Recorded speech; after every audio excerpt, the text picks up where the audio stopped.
Hello everyone, welcome to my channel. My name is Robert and I am a content creator. I'm the creative storyteller and founder of Frame 316, and this channel is all about content creation that can help you kickstart your business, whether it's an online business or a brick and mortar business. I hope you can find value watching the videos on my channel. And if you find value in whatever I'm talking about in this channel, please hit subscribe and give me some of your support.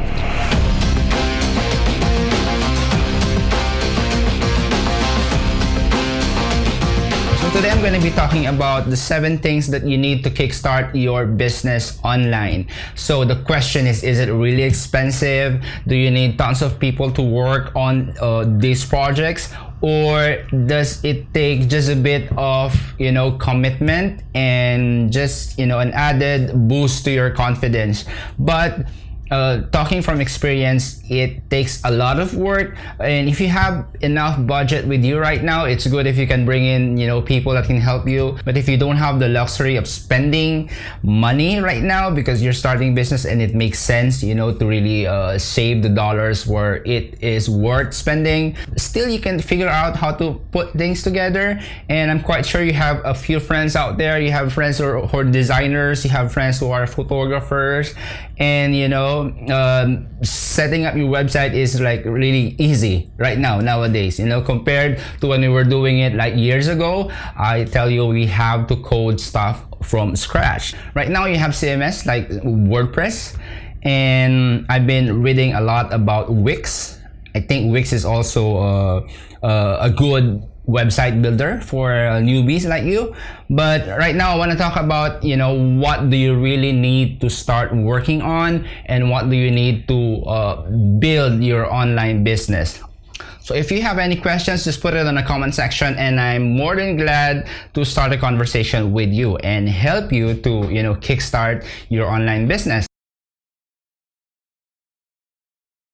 So for those who are not really tech savvy, what is a web hosting? Okay, a web hosting is a space in the internet where you put all your stuff.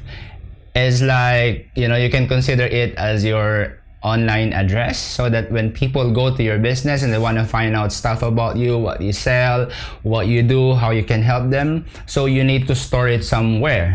So I'm going to be posting right now a few options for you to choose from when it comes to web hosting provider. So as I have said, it depends on your budget. So you can do a bit of a research, but for most of my website projects, I'm using SiteGround. They have a really awesome tech support.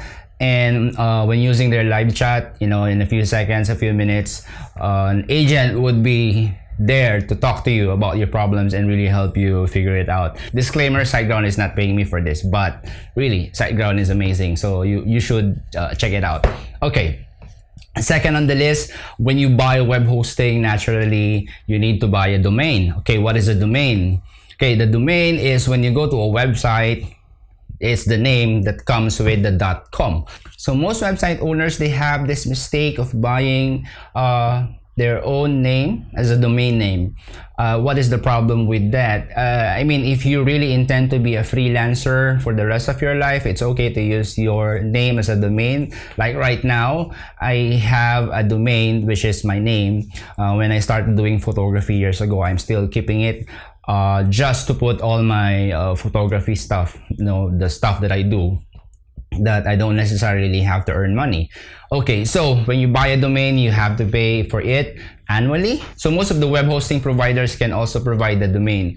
So it's easy when you set up your web hosting, the domain comes easily. But the most important thing to note is, you need to figure out a domain that would really reflect your brand, that would resonate to your target audience. It's easy work. Just do some research, see what else is out there, and find a perfect domain for you. So third on the list is the email account.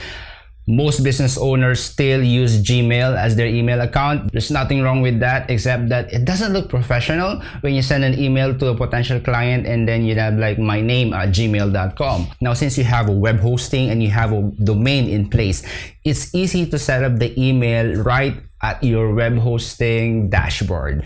So most web hosting have a wizard that can help you set up your CMS and then set up your email, and then you're good to go. It doesn't take tons of hours to do that, but make sure you have a professional email address, okay, that adds up to your branding, and that's add up to the level of authority that you want to establish as a business owner. After setting up your email account, the next thing that you need to figure out is security. The basic security that you can do for your website is to set up your SSL. Again, most web hosting dashboards or web hosting control panel have access to setting up the SSL, so you need to do this during the setup of your website. In layman's term, it makes your website more secure than having it as a basic HTTP. So I'm gonna be probably doing a separate episode just for HTTP versus HTTPS. Okay, the next thing that I want to talk about is a bit technical, but you definitely need this. So you need to read about SEO. So if you have a friend who understands SEO, SEO stands for search engine optimization. So it's a bit technical, but it's a one-time setup. And there's also wizards that can help you set up your SEO if you're using WordPress, let's say. Okay, again, it depends what platform you want to use, but definitely SEO should be on your list. Okay, second to the last one is content.